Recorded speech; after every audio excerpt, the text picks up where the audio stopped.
one issue to discuss in terms of cannabis, and I've heard it brought up in some of the different states, and of course the federal government keeps saying, you know, what about our youth? What about the kids? We can't send a message that, you know, marijuana is medicine. I mean, you know, what kind of message does that send to the kids? They'll think it's good for you and they'll take it. And that's just a false statement. I mean, if anything, again, from a nursing perspective, medications can be quite toxic. Medicines are for sick people. You take it if you have a problem. The medicine is to help you get back and better. So marijuana as medicine isn't saying, oh, it's good for you, take it. Vitamins might be good for you, take it. But insulin's a medicine, it doesn't mean take it. So that whole concept is a lie. The problem is we have smart kids. It's not a problem, excuse me. We have smart kids. So to think that they can't figure this out, you've got a bigger problem when the kids figure out we're lying to them, and that we don't have the compassion to give let grandma have her medicine, or let my brother have this medicine, whatever it is. They can see that. That's the wrong message to kids, that we don't care, that we don't care that it's good for you, we don't care that it helps, you can't have it, and by golly, we'll destroy your family, or we'll put you in prison, take the kids away, you know, whatever it may be for you violating this law.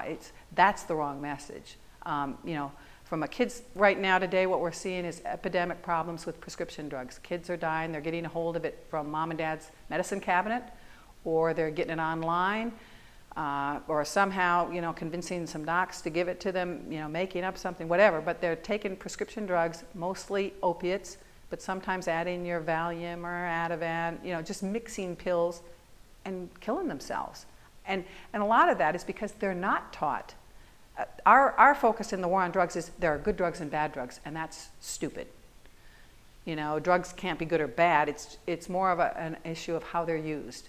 And patients, all patients, kids especially, need to understand how to use a medicine, how to use any kind of drug. That if you're going to use it, you have to understand how it's going to work, and if, you know, how is it going to affect you, and what dose should you take, and can you mix it with anything. And so once they have a good understanding there, they'll make better decisions. But to just decide that medicine's good or bad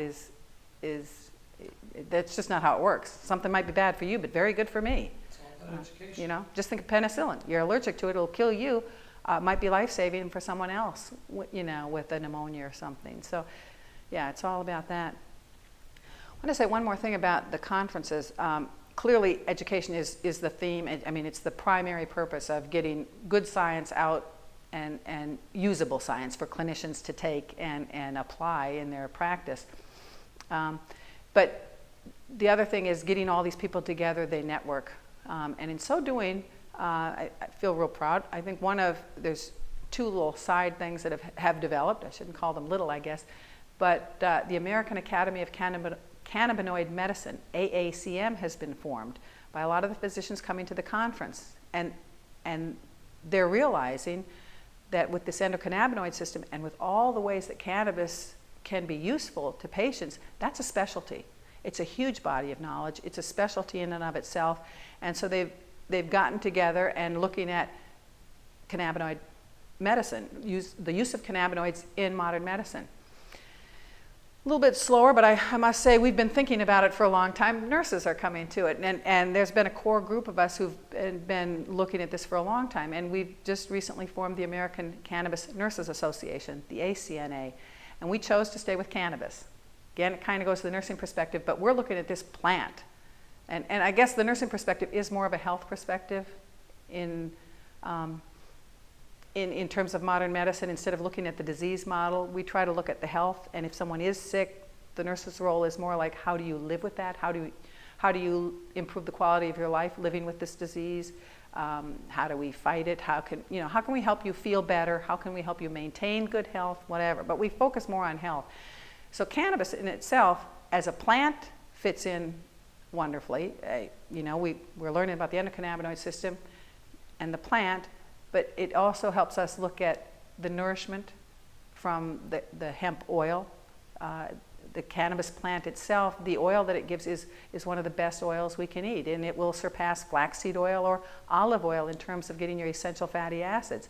This is a huge thing Good tasting oil, you can make, you can make other things out of it. The seeds are just tasty little snacks, etc. But the idea that here's this food, not psychoactive, but a great food product out there that all of America is not getting. And that's essential for just basic good health for all of us. When we're eating trans fatty acids, I mean, we're getting chemicals we shouldn't be consuming. And here's this wonderful source that is banned. And then you look at the other cousin to cannabis, but the hemp plant, when it's grown for its fiber and the biomass, whether it's being used as a fuel or as the fiber for rope, for fabrics, for building materials, for all these things that are environmentally good. So I'm looking at it as a nursing perspective, health-wise, we're kind of trained to look at that. We send a patient home. What's their home environment like? Are they eating well, and what's the environment? And cannabis is just this thing that helps in almost every way. You can see a positive from it. So we're really pleased that it is a specialty.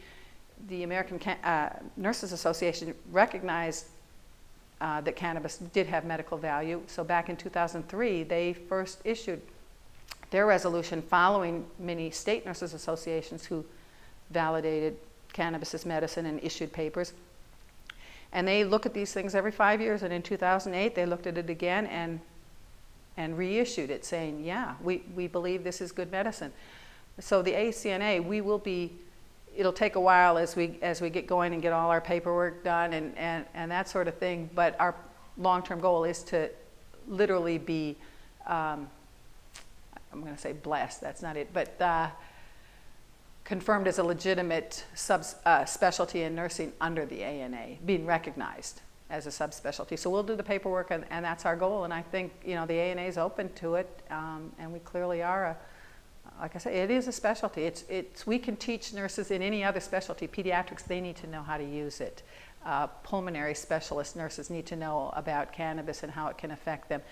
Endocrinology, dealing with patients who have diabetes, maybe they need to know about this. The pain clinics, we can just help in almost every other specialty of nursing to bring the knowledge of cannabis to them to help them improve their practice.